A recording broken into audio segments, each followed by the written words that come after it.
In 1982, I was privileged to have the opportunity to do vacation job in LLPC in Ikoji. And that was the height of public mass housing by Allied Diakori. We were put in one small room, no bigger than this. All of us vacation together, about 200 or 300 of us. Our work was to sort out all the application files for those housing estates, the Solo, Igbonri, Dolphin Estate, and all of those. So I also have a little experience in that sense as a teenager about the logistics of mass housing, at least at the end user stage, sorting out the forms and the allocation letters.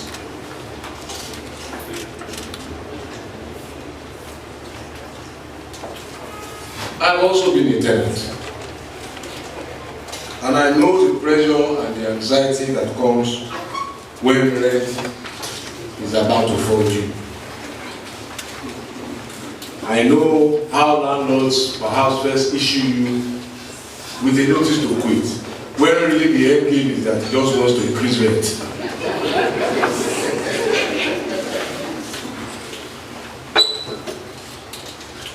I know the agony that comes from trying to come up with 2 years rent in advance when you are earning your salary monthly in arrears. They just don't match. So this knowledge for me reinforces the need for a credit system in our real estate sector. A credit system that allows people's rent obligation to be matched to their income opportunities.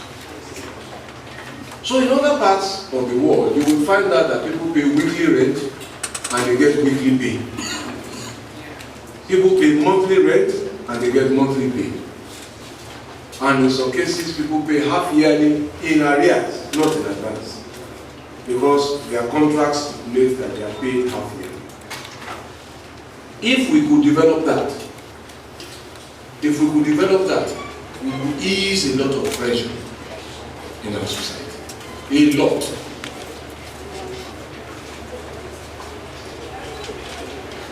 First, many of the unoccupied, empty buildings, flats that people cannot afford simply because they can't bring 3 years rent will be occupied.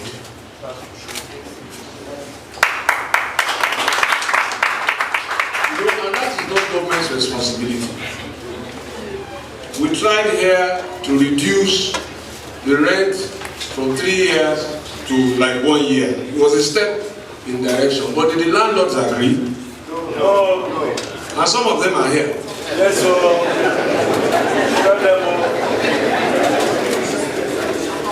So this is why we must have this exchange. You know, what really goes round comes back round. Once you ask anybody to go and bring 2 years rent in advance that he has not earned,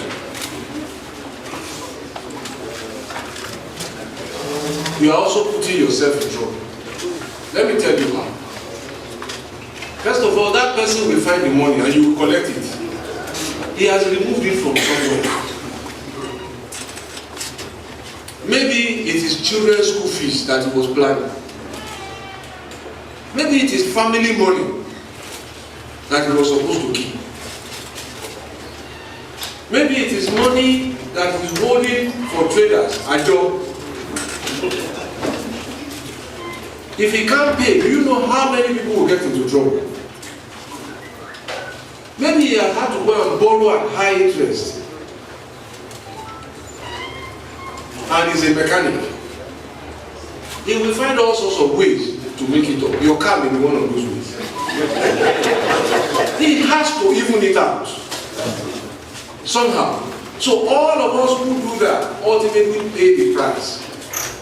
The cost will transfer back into the economy slowly. Because you really can't give what you don't have. So go and think about it.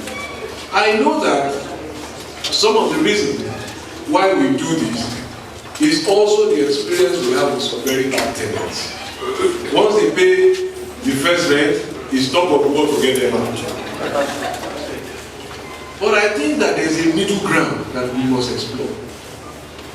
People who are in employment, who have a job, why don't you work with their employers?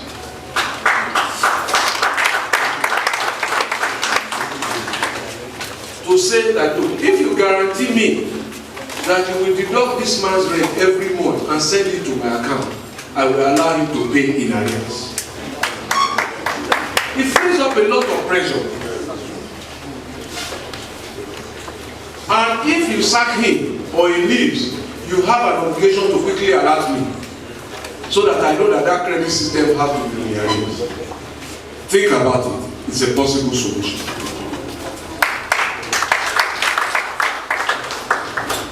But that will solve all the problems. It solves only the problems of those who are renting. What about those who want to own? That credit need also reinforces my own belief that mortgage, which is time-tested, is the solution to create that credit. What does mortgage do? It gives you a loan for 10 or 20 years and you pay back every month. And if we can build the houses, and I will come back to that because that's really the meat of the discussion, then mortgages are the best way to finance. But before I go into the plan, it's also important to continue to share some of my experience because I've also been an advocate. So I've represented landlords and I've represented tenants. I've seen landlords after retirement depending on their house as their sole source of income. And I've seen some tenants really make life horrible for them. They default on their children's school fees because the tenant defaults on the rent. Trying to get those tenants out really can be a tough job. They evade service, they dodge all sorts of things. They too have defense lawyers who file all sorts of objections. And then this context creates almost a perpetual quote and unquote war between landlord and tenant, or distrust if you like. But I've also acted for tenants who face forceful evictions. And those memories will stay with me. I remember particularly bad one, when every time we stop the landlord from evicting, the pipe in the house would just blow up. When we fixed the pipe, because there was a court order to stop him from evicting, he would switch off the lights. Just get people to disconnect the light. And this family particularly had a newborn baby. So this is some of my experience, and I know that trauma. Also, I have tried to own a house. And I remember a piece of land where there was nothing. I went to buy one land somewhere very far away. By the time I went there, it had been sold to somebody else.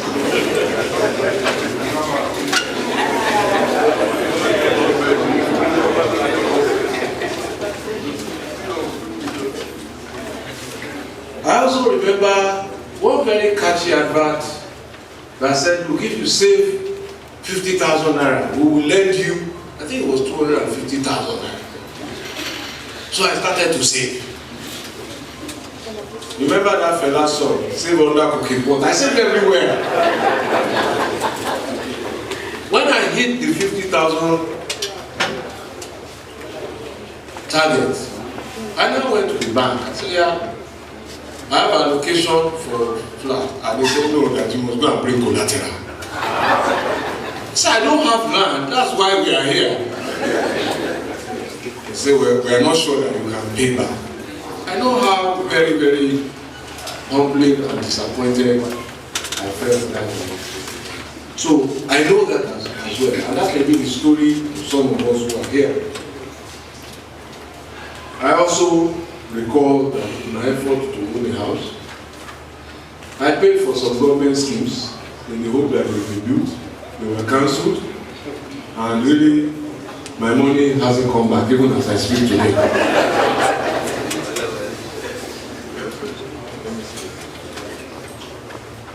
So from tenant to lawyer for the landlord to applicant for housing, I've also been a governor, where I bore the responsibility of managing the expectations of people who wanted to own a home.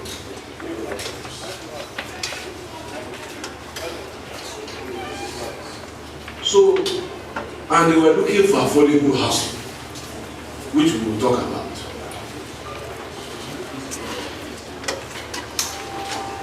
But while that question of affordability remains at large, and I'm going to leave you with that question when I go,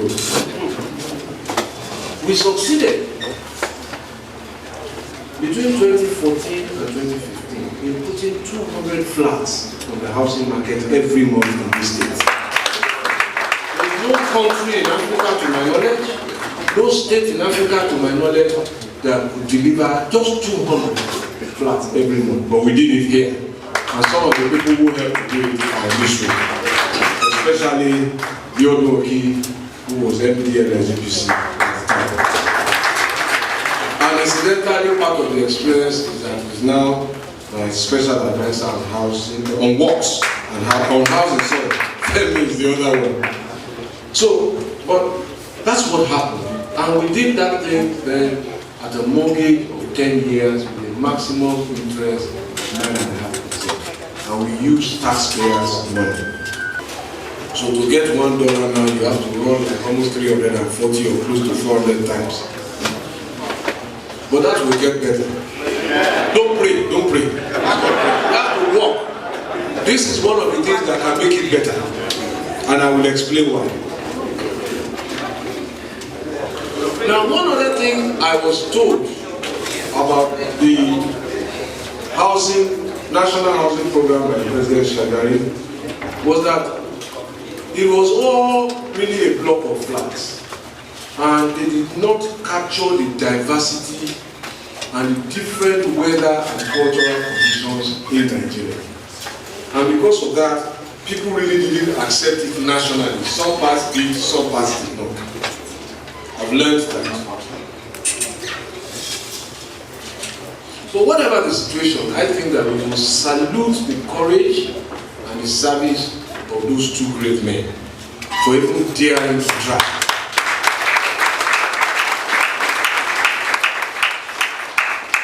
And we must then learn from what they achieved and what they did not achieve, because that will be our compass. That is why it says there that the labors of our heroes will not be in vain. We must learn and acknowledge what they have done. They tried. When other people were just complaining, they were trying to build. And that's not easy.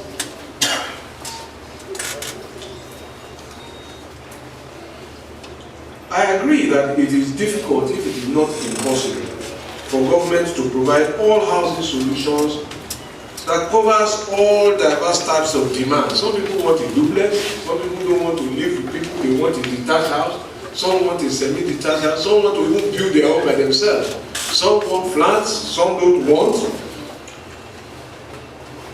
You know, and even some cannot afford to own, they just want to rent. So there's a wide diversity of interest to really satisfy. But let me say honestly that 100% home ownership is an ideal target. In real life, it is never met. What you have is a balance of ownership and rental. And indeed, some people will just never own a home.